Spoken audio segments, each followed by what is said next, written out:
Dear Esther, I have now driven the stretch of the M5 between Exeter and Bristol over 21 times. But although I have all the reports and all the witnesses, and have cross-referenced them within a millimetre using my Ordnance Survey maps, I simply cannot find the location. You'd think there would be marks to serve as some evidence. It's somewhere between the turn-off for Sanford and the welcome brake services. But although I can always see it in my rear-view mirror, I have as yet been unable to pull ashore. Fucking Bristol. I've never been there. All I really know is the Ogscast is based there, and I've heard that it is the California of the UK, as in it's a social justice warrior fucking love fest around there pretty much all the time. Now that's just all I've heard. I could be completely wrong. I'm not actually judging it. I'm just saying it's got some things about it that, you know, you can say, yeah, it's got a good reputation, and then there's some stories that say, no, it's a terrible place. Not saying it is or it isn't, but I will say they do get a lot of evil seagulls. But then again, most places anywhere even remotely near a coast will get that. I wonder what happened to this ship. All the stuff just everywhere. Were we on it, or were we on the small little one that was in the cave, near the mouth of the cave back there?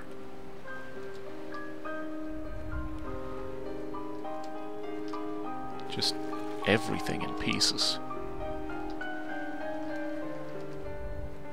Some big cargo containers. And of course I can't jump to get onto there and see what's inside. So I just have to wander around and hope that something sparks.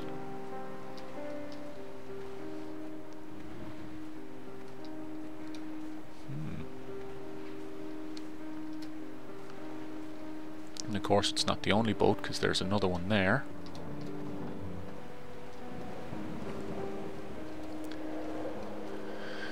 I guess I just gotta keep going. That there's really nothing there for me.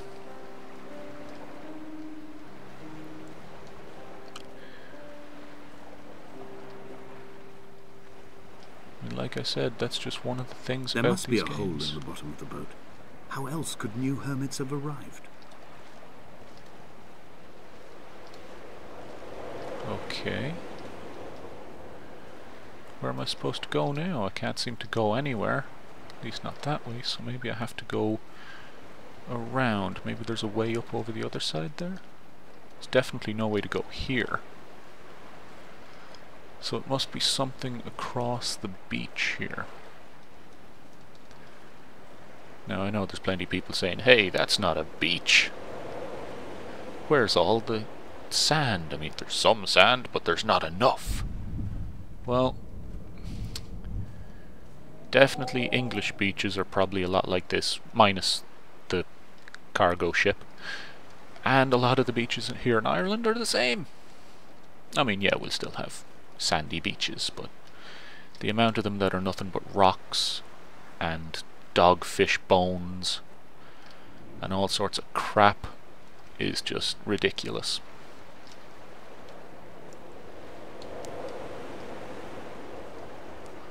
So yes, we have found our way to go. That is a terrible texture there. At least there's some crappy melted newspaper in it as well.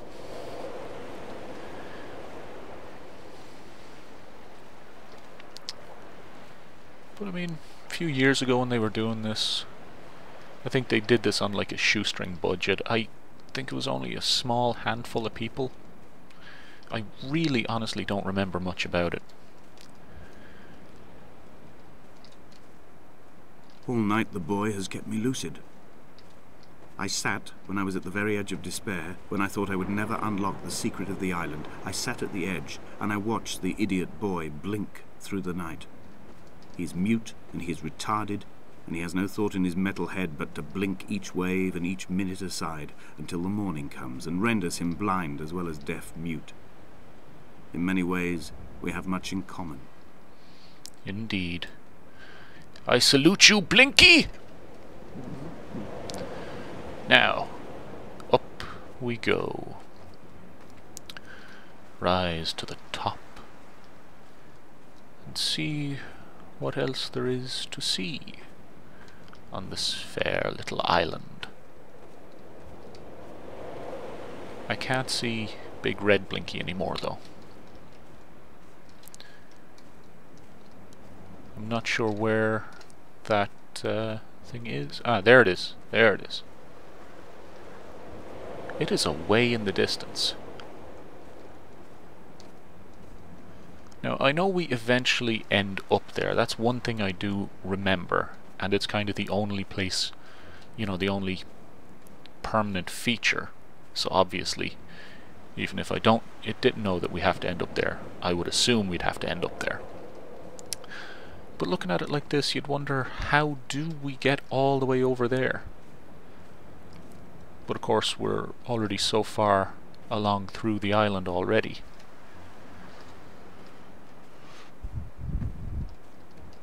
You kind of forget how big and small everything is all at the same time.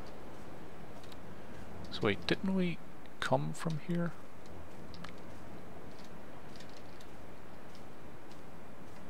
Yeah, isn't this the way we came in?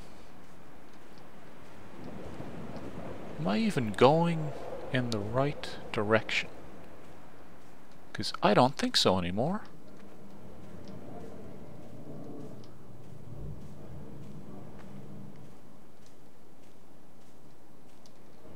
No.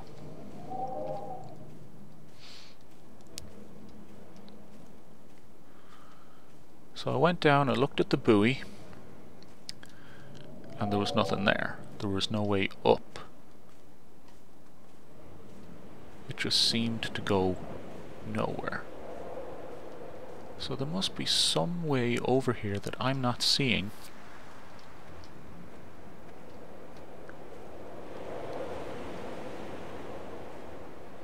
That'll bring me towards the light.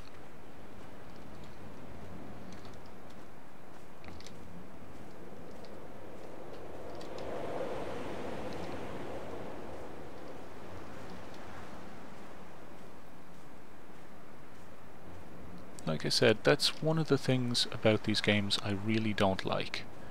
There's no indication of anything. You have to guess at everything. Now, I mean, it's not that that's inherently bad. It's more that I had kidney stones and you visited me in the hospital. After the operation, when I was still half submerged in anesthetic, your outline and your speech both blurred. Now my stones have grown into an island and made their escape, and you have been rendered opaque by the car of a drunk.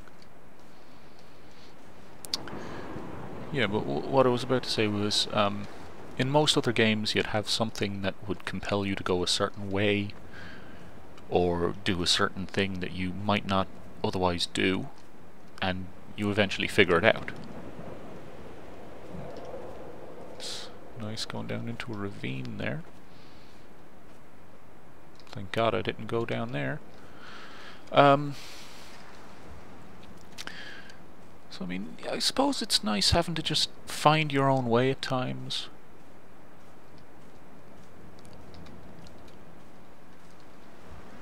But when things look very the same... I've begun my ascent on the windless slope of the western side.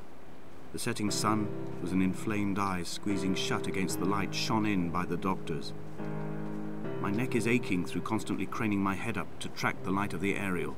I must look downwards, follow the path under the island to a new beginning.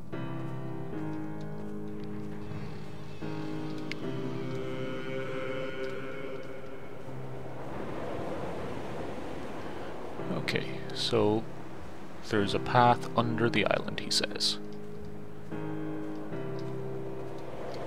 You know, it looks to me almost like some of this is spelling something out, but being flat on the ground, it's hard to say what any of it is saying. I mean, all these large poles... The bothy was poles... constructed originally in the early 1700s. By then, shepherding had formalized into a career. The first habitual shepherd was a man called Jakobsen, from a lineage of migratory Scandinavians. He was not considered a man of breeding by the mainlanders. He came here every summer whilst building the bothy, hoping eventually that becoming a man of property would secure him a wife and a lineage. Donnelly records that it did not work. He caught some disease from his malcontented goats and died 2 years after completing it. There was no one to carve white lines into the cliff for him either. Looking back, you can see we've come over a huge area. When the oil lamps ran out, I didn't pick up a torch, but used the moonlight to read by. When I've pulled the last shreds of sense from it, I will throw Donnelly's book from the cliffs and perhaps myself with it. Maybe it will wash back up through the caves and erupt from the spring when the rain comes, making its return to the hermit's cave. Perhaps it will be back on the table when I wake. I think I may have thrown it into the sea several times before.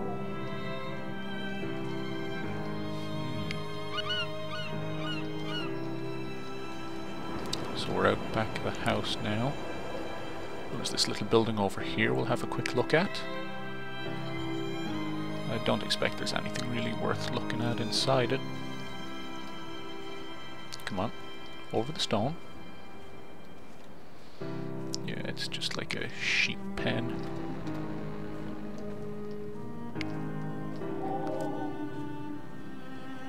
And now we continue on down the path towards the way under the island, I guess, since we're going down. I'm guessing there's probably another cave somewhere down there, like the one we saw up on the cliff at the front of the island. Because, after all, what else would a path under the island be?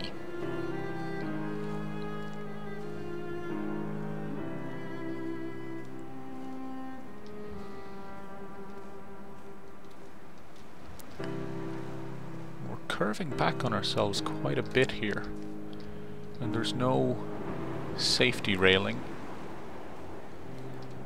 Makes me wonder. He left his body to the medical school and was duly opened out for a crowd of students 21 days after his passing. The report is included in my edition of his book. The syphilis had torn through his guts like a drunk driver, scrambling his organs like eggs on a plate. But enough definition remained for a cursory examination, and, as I suspected, they found clear evidence of kidney stones. He's likely to have spent the last years of his life in considerable pain. Perhaps this is the root of his laudanum habit. Although its use makes him an unreliable witness, I find myself increasingly drawn into his orbit. So they found Jakobsen in early spring. The thaw had only just come.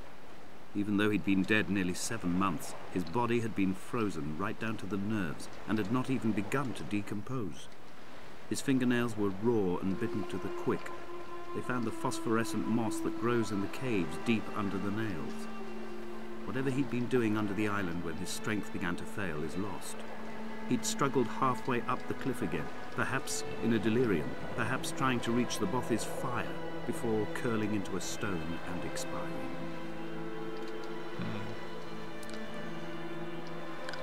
So it sounds like he had a very shit time at the end of it.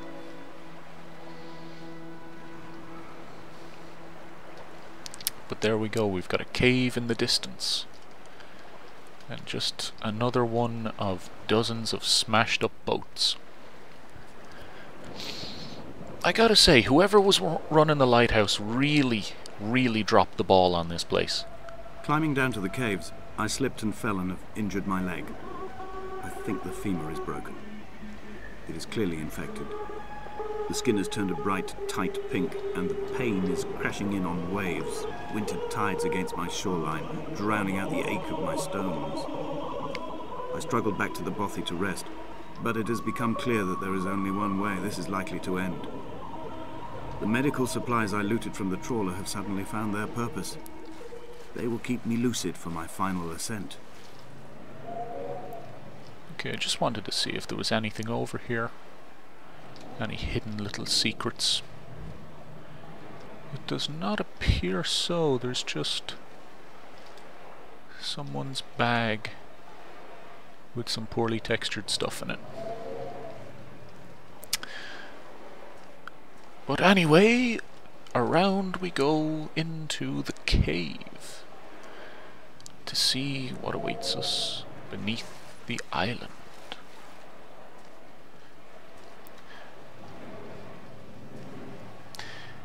Plus, I think, you know, the speed we go at these, it looks like we're going slow, but we're probably going quite a bit faster than anyone would, you know, going at a normal walking pace anyway.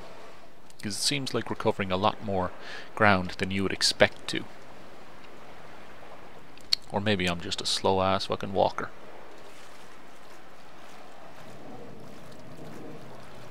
It's really hard to say.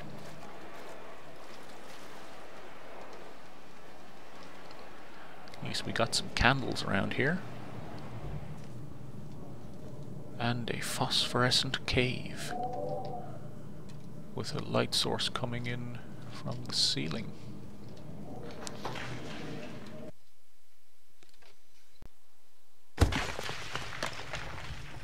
And apparently we're in water. Did Jakobsen crawl this far? Can I identify the scratches his nails ruined into the rocks? Am I following him cell for cell, inch for inch? Why did he turn back on himself and not carry through to the ascent? And up we get.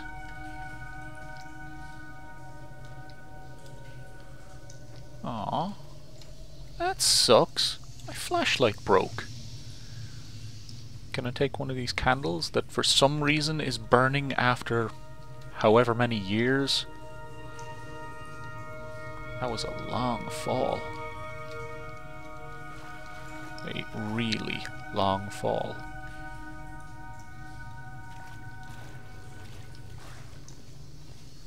At least it's good and bright down here. With all that phosphorescent crap around.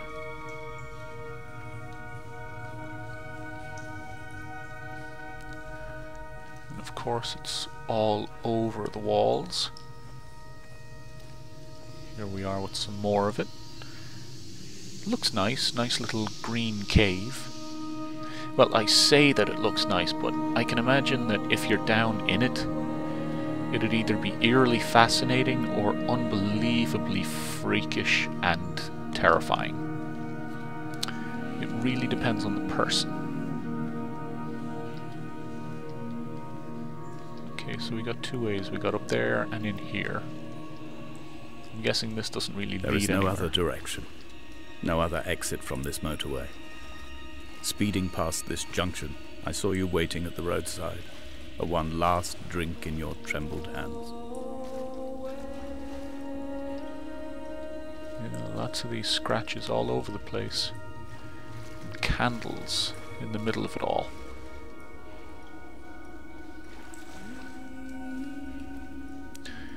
I really wish I knew what all these scratches represented. But I just didn't pay attention in school. Really, I should have, but I didn't. And we never really did too much chemistry anyway, so even if I had, I wouldn't know what the fuck's going on anyway. Now this does look interesting. Nice little underwater waterfalls in here. Geronimo! Oh!